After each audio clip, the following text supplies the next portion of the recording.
Hello बच्चों, कैसे हो आप सब। आई होप कि आप सब अच्छे होंगे।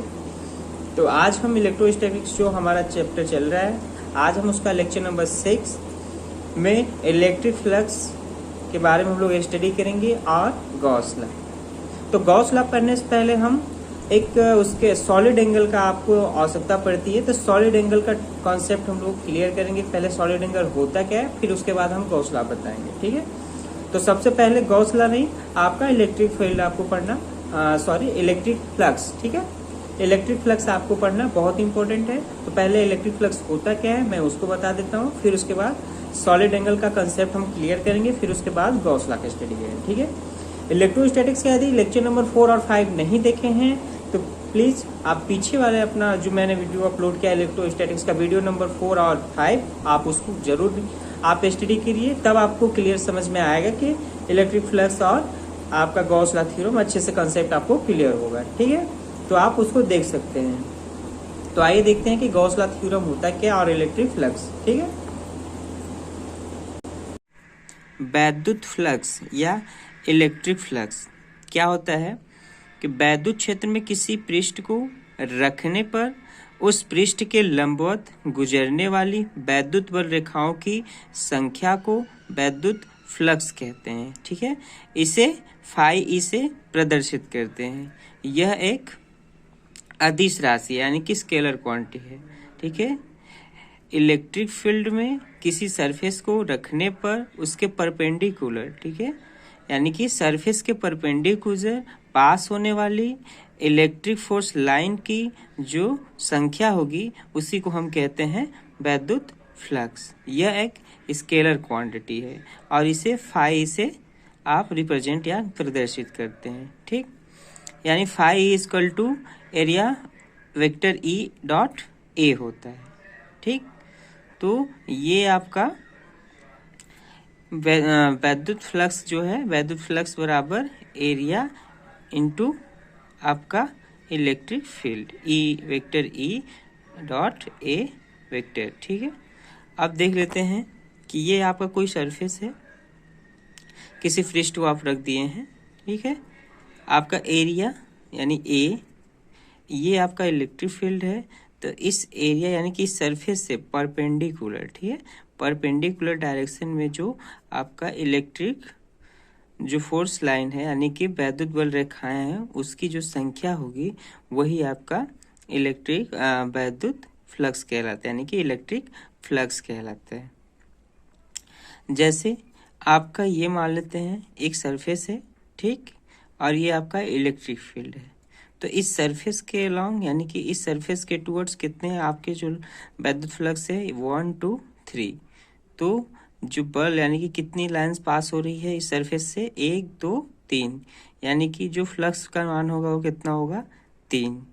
तो जितना यानी कि जितना आप इलेक्ट्रिक फील्ड को बढ़ाओगे और उतना ही आपका जो ये आपका इलेक्ट्रिक फोर्स लाइन है वो एकदम पास पास होंगी। ठीक है, इलेक्ट्रिक फील्ड का मान बढ़ाने पर जो जो वैद्युत बल रेखाएं हैं उसका मान भी आपका क्या होगा, बढ़ेगा। ठीक है, जितना आप करोगे इलेक्ट्रिक फील्ड बढ़ाओगे उतना ही ये जो वैद्युत फ्लक्स यानी कि जो वैद्युत बल रेखा है उतनी ही पास पास होंगी। ठीक है, तो इसका मतलब है कि इलेक्ट्रिक जो वैद्युत क्षेत्र है यानी कि इलेक्ट्रिक फील्ड है उसका मान बढ़ाने पर वैद्युत का मान बढ़ता है, यानी कि फाई ई प्रोपोर्शनल टू ई, यानी कि जो इलेक्ट्रिक फील्ड का मैग्नीट्यूड होता है। ठीक, यानी कि इलेक्ट्रिक फील्ड का मान बढ़ाने पर वैद्युत फ्लक्स यानी कि इलेक्ट्रिक फ्लक्स का भी मान बढ़ता है, यानी कि जितना ज़्यादा इलेक्ट्रिक फील्ड होगा और वो फ्लक्स भी आपका उतनी ही आपका मान बढ़ेगा। ठीक है,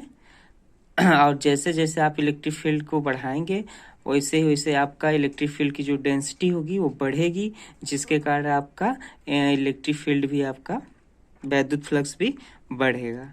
ठीक है, यानी कि जो फ्लक्स होता है वह यानी कि इलेक्ट्रिक फील्ड के मैग्नीट्यूड के बराबर होता है। ठीक, और दूसरा क्या है कि जो फ्लक्स होता है वो एरिया के भी आपके बराबर होता है, यानी कि समानुपाती होता है। कैसे कि यदि यहाँ पे हमने ले लिया, यानी यहाँ 3, इस सरफेस से 3 लाइन पास हुआ तो फ्लक्स 3 हुआ। यहाँ पे हम सरफेस से यहाँ पे ले लेते हैं तो यहाँ पे पास करते हैं तो 4 फ्लक्स, यानी 4 लाइन आपका पास हो रहे हैं तो यहाँ फ्लक्स का मान 4 हो गया। तो पहला कंडीशन। दूसरा जो है आपका एरिया पे भी डिपेंड करता है फ्लक्स, यानी कि जितना बड़ा हम सरफेस लेंगे तो जो आपका ये फ्लक्स यानी कि जो नंबर ऑफ लाइन्स है इसकी जो संख्या है ये भी बढ़ेगी, जिससे आपका इलेक्ट्रिक फील्ड की जो डेंसिटी है वो भी बढ़ेगा, तो जिसके कारण आपका इलेक्ट्रिक फील्ड भी बढ़े, यानी फ्लक्स का मान भी बढ़ेगा। यानी कि यदि सरफेस हम बढ़ा लेते हैं तो आपका जो नंबर ऑफ लाइन्स है वो ज़्यादा आपका पास होगा, ठीक है, जिसके कारण आपका फ्लक्स भी ज़्यादा होगा। तो पहला है कि यदि हम इलेक्ट्रिक फील्ड के मैग्नीट्यूड का मान यानी बढ़ाते हैं तो फ्लक्स बढ़ेगा, और यदि हम सरफेस के एरिया को बढ़ाते हैं यानी कि ज़्यादा बढ़ा लेते हैं इस पृष्ठ को, तब भी आपका फ्लक्स का जो मान है वो बढ़ेगा, ठीक है। तो दोनों कंडीशन में इलेक्ट्रिक फील्ड या पृष्ठ की जो क्षेत्रफल है इसको हम अगर बढ़ाते हैं तो फ्लक्स भी आपका क्या होता है, बढ़ता है, ठीक है। अब देख लेते हैं, तो ये तो रहा आपका वेक्टर E इंटू ए, तो इसी को हम लिखते हैं ई ए कॉस थीटा। कैसे, सपोज कर लेते हैं कि ये आपका एक क्या है, सरफेस है यानी पृष्ठ है, इसी में हम मान लेते हैं यहाँ पे किसी पृष्ठ से, यानी कि एक हम यहाँ पे इसका दूसरा पृष्ठ लेते हैं छोटा सा, इस पूरे का क्षेत्रफल आपका A है और इस छोटे से पृष्ठ का जो क्षेत्रफल वो कितना है, D है, और ये आपका इलेक्ट्रिक फील्ड है। तो इलेक्ट्रिक फील्ड आपका ये इलेक्ट्रिक बल रेखाएं हैं और एक यूनिफॉर्म इलेक्ट्रिक फील्ड में हम, तो यहाँ से जो फ्लक्स होगा वह इसके परपेंडिकुलर होगा, ठीक है। तो ये आपका इलेक्ट्रिक फील्ड और यहाँ से मान लेते हैं ये थीटा एंगल से आपका, और ये डी आपका है जो इस छोटे से जो हम लिए हैं, इस छोटे से जो आपका एरिया है इसका, इसकी डायरेक्शन है, ठीक है, एरिया वेक्टर है ये, या डी ए मान लेते हैं, ठीक है।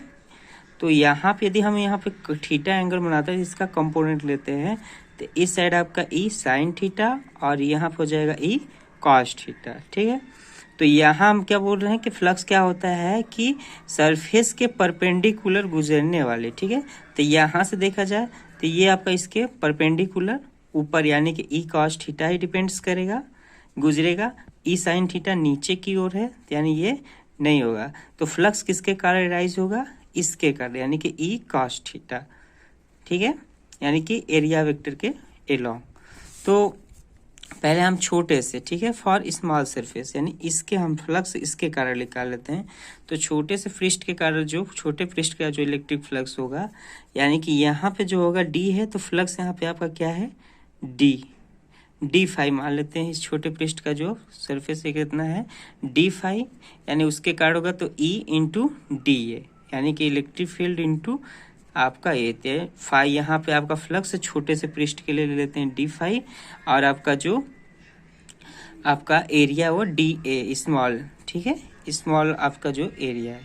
अब हम इस पूरे टोटल सरफेस का ले लेते हैं, ठीक है। पूरे अगर सरफेस का हमें निकालना हो फ्लक्स तब कैसे निकालेंगे, तो टोटल सरफेस के लिए, ठीक है, संपूर्ण पृष्ठ के लिए जो इलेक्ट्रिक फ्लक्स होगा मान लेते हैं फाई ई, ठीक है। तो इसको हम संपूर्ण के लिए हम इंटीग्रेशन कर दे रहे हैं ए, और ये हो जाएगा डी फाई ई, तो यहाँ से वैल्यू रख देते हैं ई इंटू डी ए, तो इसको हम लिख सकते हैं वेक्टर को ई into D A cos theta, ठीक। तो ये आपका यानी कि इंटीग्रेशन ए इंटू डी, तो ये आपका संपूर्ण, ठीक है, ये इंटीग्रेशन जो हम किए हैं यहाँ पे डी ए, ये ए यानी कि आपका एरिया है, ये टोटल एरिया है, ठीक है। डी ए आपका क्या है, टोटल एरिया है, ठीक। तो यानी कि हम कह सकते हैं कि ई ए इंटू कॉस थीटा, यानी कि हम संपूर्ण पे किसी छोटे से, यानी कि इस छोटे से पृष्ठ का जो फ्लक्स है वो phi D E into vector E into D A, और संपूर्ण पृष्ठ के लिए हम निकाल रहे हैं तो phi equal to integration of E और डी फाई, तो आपका ये निकल जाएगा संपूर्ण पृष्ठ का ई इंटू कॉस थीटा, ठीक। तो यहाँ पे केस पहला, यदि थीटा को वैल्यू 0 हो तो जो फ्लक्स होगा इंटू ए और ई इंटू ए, यानी कि यहाँ पे जो फ्लक्स का मान होगा यहाँ पे, तो यहाँ पे मैक्सिमम होगा कब, जब आपका इलेक्ट्रिक फील्ड थीटा का वैल्यू 0 डिग्री होगा, ठीक है। और यही आपका जब इलेक्ट्रिक फील्ड आपका 90 डिग्री होगा, ठीक है, 90 डिग्री होगा, तब आपका फ्लक्स का मान कितना होगा, मिनिमम, यानी कि फ्लक्स आपका 0, यानी कि परपेंडिकुलर। यदि आप एरिया यानी कि ये फ्लक्स कब होगा, अगर 90 डिग्री पे है तो आपका फ्लक्स क्या होगा, 0 होगा, ठीक है, मिनिमम होगा। और यदि 0 है तो वहाँ पे मैक्सिमम होगा, ठीक है।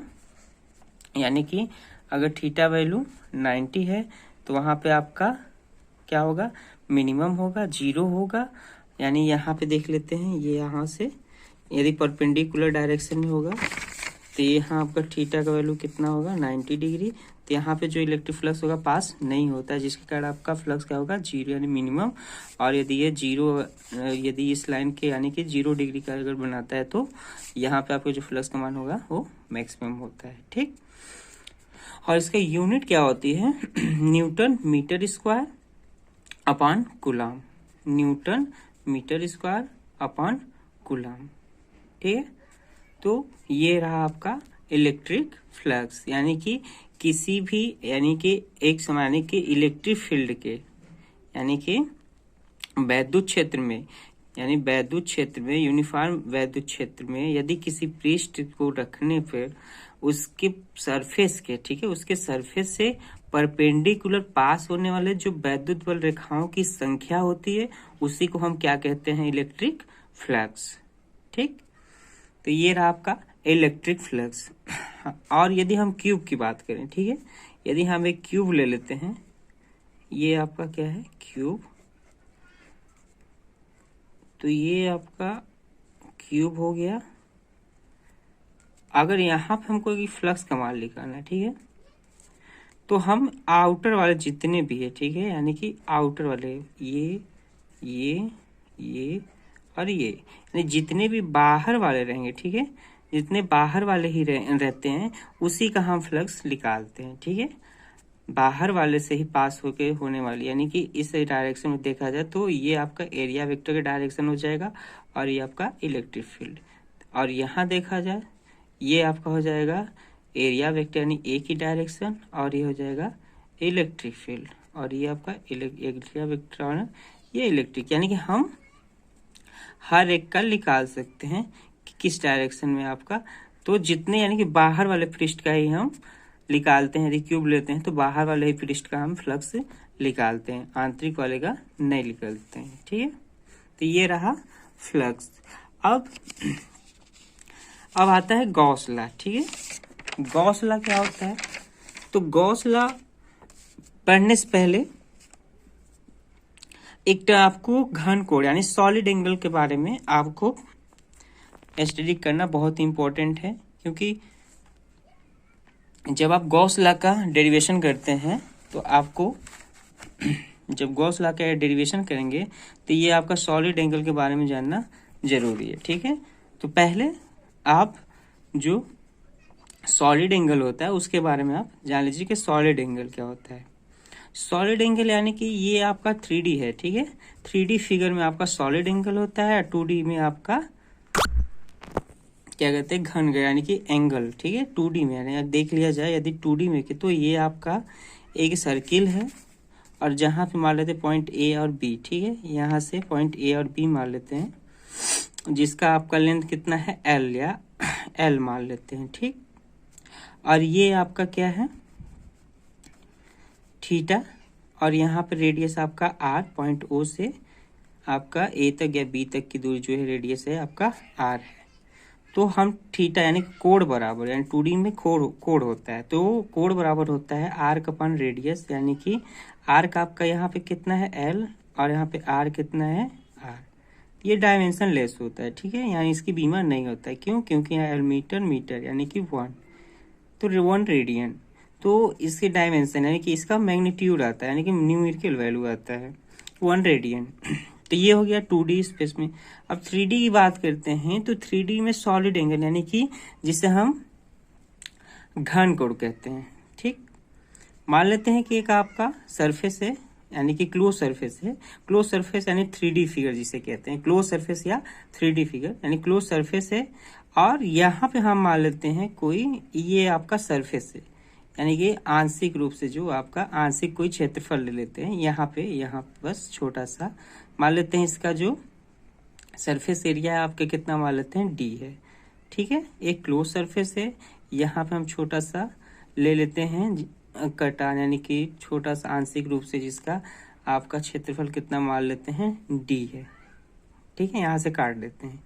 और इसके लिए आपका यहाँ से जो रेडियस है कितना है, आर। पॉइंट ओ से आपका रेडियस कितना है, आर। और ये पॉइंट ओ पे जो आपका क्यू सॉलिड एंगल है कितना है, डी ओमेगा है। और यहाँ पे ए और बी मान लेते हैं कोई पॉइंट है, और यहाँ पे पॉइंट पी है। तो यहाँ पे आपका यूनिट वेक्टर का है डायरेक्शन, और ये जो है एरिया वेक्टर की डायरेक्शन डी है। तो इलेक्ट्रिक फील्ड की भी डायरेक्शन किस डायरेक्शन है, टुवर्ड्स द सरफेस, यानी से इस डायरेक्शन में आपका एरिया वेक्टर है। यहाँ से मान लेते हैं थीटा एंगल, ठीक है, थीटा एंगल। तो जो इलेक्ट्रिक फील्ड की डायरेक्शन इस साइड है, तो फ्लक्स किधर पास होगा, यानी कि इसके परपेंडिकुलर। तो इस डायरेक्शन में तो होगा नहीं, क्योंकि ये यानी कि ये इलेक्ट्रिक फील्ड इस डायरेक्शन में है, तो आपके जो इस डायरेक्शन में है तो परपेंडिकुलर, यानी कि इस साइड वाला जो कंपोनेंट्स होगा इसी के अलोंग से आपका फ्लक्स होगा। यानी कि इस थीटा के अलोंग से यदि कंपोनेंट्स लेते हैं तो इधर आपका ई डी ए साइन थीटा, और इधर लेंगे तो हम डी ए कॉस थीटा। तो आपका जो फ्लक्स होगा डी ए कॉस थीटा के बराबर होगा। तो आपका solid angle is equal to, यानी कि सॉलिड एंगल क्या होता है कि किसी भी पृष्ठ के द्वारा किसी बिंदु पर बनाए गए कोण को घन कोण कहते हैं, इसे डी ओमेगा से प्रदर्शित करते हैं। ठीक है, किसी पृष्ठ है, यानी कि ये मान लेते हैं कोई पृष्ठ है। ठीक है, ये कोई पृष्ठ है।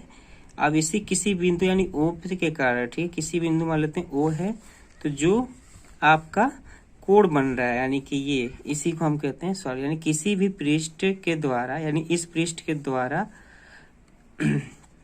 किसी बिंदु पर बनाए गए कोण को हम कहते हैं घन कोण। तो सॉलिड एंगल इक्वल टू होता है सरफेस एरिया इंटू रेडियस, यानी कि surface area equal to radius. फिर से देख लीजिएगा कि किसी भी पृष्ठ, यानी कि ये आपका पृष्ठ है, बिंदु ओ पर आपका डी ओमेगा यानी कि सॉलिड एंगल बन रहा है। ठीक है, तो डी ओमेगा इक्वल टू क्या होता है, सरफेस एरिया अपन रेडियस। तो इसका सरफेस एरिया मान लेते हैं कितना है, ए है। ठीक है, इसका मान लीजिए डी है। तो एरिया अगर इसका कंपोनेंट्स देखते हैं फ्लक्स, तो आपका डी ए कॉस थीटा। तो सरफेस एरिया आपका हो जाएगा यानी ए अपन आर स्क्वायर, तो यहाँ हो जाएगा D A cos theta upon R square. ठीक, तो डी ओमेगा का वैल्यू आपका आ जाएगा D A cos theta upon R square. अब इसके कारण अब इसी तरह मान लेते हैं, यहाँ भी ले लेते हैं और यहाँ भी ले लेते हैं। तो इस पूरे सरफेस का सॉलिड एंगल कितना होगा, तो इस पूरे सरफेस का जो सॉलिड एंगल होता है इंटीग्रेशन ऑफ, तो इंटीग्रेशन यानी कि संपूर्ण पृष्ठ के लिए आपका क्लोज सरफेस के लिए, तो D omega into D omega. ठीक है, तो ये हो जाएगा डी ओमेगा यानी कि क्लोज सरफेस इंटीग्रेशन, यानी कि क्लोज सरफेस का ये सिंबल होता है। तो D A cos theta into R square. अब स्फीयर की बात करें तो स्फीयर के लिए यही आपका क्लोज सरफेस, यानी कि हाँ स्फीयर अगर बात करते हैं तो स्फीयर के लिए जो आपका सरफेस एरिया होता है, तो स्फीयर का यानी 4 पाई आर स्क्वायर। तो 4 पाई आर स्क्वायर हो जाएगा सरफेस एरिया, और रेडियस कितना हो जाएगा आर स्क्वायर। तो आपका सॉलिड एंगल कितना आएगा, डी ओमेगा अपन 4 पाई स्टे रेडियन। इसका जो मात्रक होता है वो आप जान लीजिएगा स्टे रेडियन होता है। ठीक, यानी कि डी ओमेगा जो है 4 पाई के इक्वल होता है। ठीक, और टोटल आप किसी भी सरफेस के लिए जो सॉलिड एंगल होता है वो कितना होता है, इंटीग्रेशन यानी क्लोज सरफेस का D A cos theta upon R square. तो ये आपका सॉलिड एंगल है। अब बात करते हैं हम गॉस लॉ। ठीक है, तो गॉस लॉ करने से पहले ये आपको जानना जरूरी था। तो गॉस लॉ क्या होता है, देख लेते हैं स्टेटमेंट कि किसी बंद पृष्ठ, ठीक है, किसी बंद पृष्ठ से गुजरने वाली कुल वैद्युत फ्लक्स का मान उस पृष्ठ से संबद्ध कुल आवेश का 1/ε0 गुना होता है, यानी कि phi E is upon Q upon epsilon, यानी कि किसी भी क्लोज सरफेस, ठीक है, किसी भी क्लोज सरफेस या 3D फिगर जो होता है से गुजरने वाली जो वैद्युत फ्लक्स का मान होता है उस पृष्ठ से, यानी कि उस पृष्ठ से संबद्ध कुल आवेश का 1/q/ε0 होता है। ठीक, अब मान लेते हैं कोई गॉसियन यानी क्लोज सरफेस है, गॉसियन पृष्ठ जिसे कहते हैं, यानी कि कोई क्लोज सरफेस है जिसका मान लेते हैं कोई पृष्ठ यानी कि आंशिक रूप से जो कटा हुआ भाग ले लेते हैं कोई ए, जिसका आपका सरफेस एरिया कितना ले लेते हैं डी ए। ठीक है, इसका जो सरफेस एरिया है इस छोटे से जो काट लिए यहाँ से, तो इस वाले पॉइंट पे पॉइंट पी का जो area surface area D A मान लेते हैं। इलेक्ट्रिक का फील्ड की डायरेक्शन इस डायरेक्शन में है और ये आपका जो एरिया वेक्टर की डायरेक्शन है इस डायरेक्शन, इसी के अलॉन्ग होगा सरफेस एरिया के। ठीक है, और यहाँ से थीटा डिग्री बनाना है और पॉइंट पी से ओ तक की जो रेडियस हम मान लेते हैं इसका कितना है आर, और डी ओमेगा आपका क्या है घन कोण। ठीक है, तो पॉइंट पी पे हम देख लेते हैं कि क्या हो गया कि माना कोई बंद पृष्ठ है और बिंदु ओ पर प्लस क्यू चार्ज है, जहां पे आपका घन कोण कितना है डी ओमेगा है, और पॉइंट आर दूरी पे पॉइंट आर यानी कि आर क्या है आपका रेडियस है। ठीक है, अब यहाँ पे जो है इलेक्ट्रिक फील्ड की डायरेक्शन एरिया वेक्टर के अलॉन्ग में है। ठीक, तो अब आइए देख लेते हैं कि कुलाम्स लॉ के, ठीक है, कुलाम्स लॉ क्या होता है। ठीक है, अब तो कुलाम्स लॉ के लिए कुलाम्स लॉ से जो पॉइंट पी पे इलेक्ट्रिक फील्ड, ठीक है, कुलाम यानी कि कुलाम्स लॉ यहाँ पे, तो पॉइंट पी पे यदि हम इलेक्ट्रिक फील्ड निकालते हैं तो 1/4πε0 q/r², पॉइंट पी पे यानी प्लस क्यू और यहाँ पे मान लीजिए पी है, तो दो बिंदुओं के जो बीच का जो इलेक्ट्रिक फील्ड मान लेते हैं 2 पॉइंट का, तो कितना आता है निकाल के हमने पिछले वीडियो में भी बताया था। तो E इक्वल टू आता है 1/4πε0 q/r²। ठीक,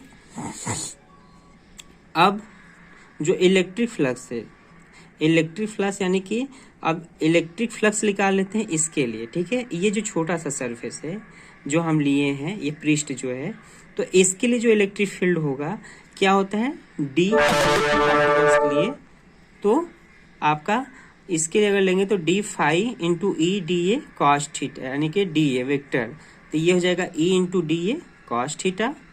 ठीक है, तो डी फाई ई का वैल्यू रख देते हैं 1/q/r², ये देख लीजिए, तो ये आ जाएगा D phi E q/4πε0 D A cos theta. ठीक, तो ये आपका क्या हो जाता है, यहाँ पे सॉलिड एंगल है, तो अब हम इस पृष्ठ के निकालते हैं। अब हम टोटल एक एक करके मान लेते हैं, यहाँ से निकाल लेते हैं कोई दूसरा पृष्ठ, यहाँ यहाँ यहाँ और यहाँ, तो सारे के लिए हम टोटल इलेक्ट्रिक फील्ड यानी कि सबके लिए निकाल लेते हैं प्लस क्यू के कारण इन सब सारे यानी पृष्ठ के सारे सरफेस के पृष्ठ पे कुल फ्लक्स कितना होगा, तो फाई इज इक्वल टू पूरे के लिए हम निकाल लेते हैं, तो क्लोज इंटीग्रेशन यानी कि क्लोज सरफेस इंटीग्रेशन ऑफ ए मान लेते हैं, ए चाहे जो भी, तो ये आप ऐसे क्लोज सरफेस का साइन ये लगा सकते हैं, तो डी फाई इंटू ई, तो डी फाई ई का वैल्यू कितना है q/4πε0 डी ए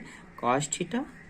अभी q/4πε0 D A cos theta integration of, तो q यानी ये जो आपका टर्म हो जाएगा ये टोटल डी ओमेगा यानी कि सॉलिड एंगल जिसे कहते हैं। ठीक, सॉलिड एंगल, तो सॉलिड एंगल यानी कि यहाँ पे जो डी ओमेगा का जो वैल्यू होगा वो कितना होता है 4π के बराबर होता है। ठीक है, 4π स्फीयर की अगर बात करते हैं तो ये आपका 4π हो जाएगा डी फाई, यानी कि मैक्सिमम जो आपका सॉलिड एंगल होता है वो कितना होता है 4π, यानी कि जो डी ओमेगा होता है वो 4π स्टेरेडियन होता है, मैक्सिमम आपका जो घन कोण का मान होता है, तो ये आ जाएगा 4π, तो फाई ई का वैल्यू आ जाएगा फाई ई इंटू q/ε0, तो यही आपका प्रूफ हो जाएगा।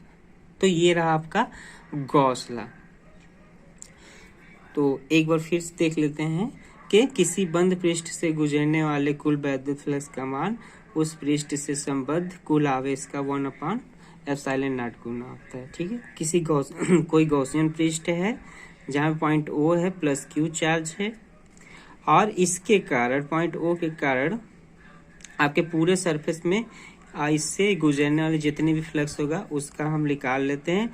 किसी एक पृष्ठ हम यहाँ पे ले लेते हैं जिसका आपका सरफेस एरिया ए है और इसका रेडियस आर है, और यहाँ पॉइंट पी है जहाँ पे इसका इलेक्ट्रिक फील्ड कितना है 1/4 epsilon naught Q upon R square coulomb's लाके। और इसका सरफेस एरिया, इसका जो डायरेक्शन है vector area A D A, इस डायरेक्शन में, तो इलेक्ट्रिक फील्ड भी इसी डायरेक्शन में हो।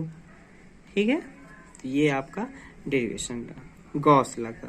तो आई होप कि आपको गॉस लॉ और इलेक्ट्रिक फ्लक्स आपको अच्छे से पता चल गया होगा। ठीक है, तो अगर वीडियो अच्छी लगे तो लाइक कीजिए और सब्सक्राइब कीजिए।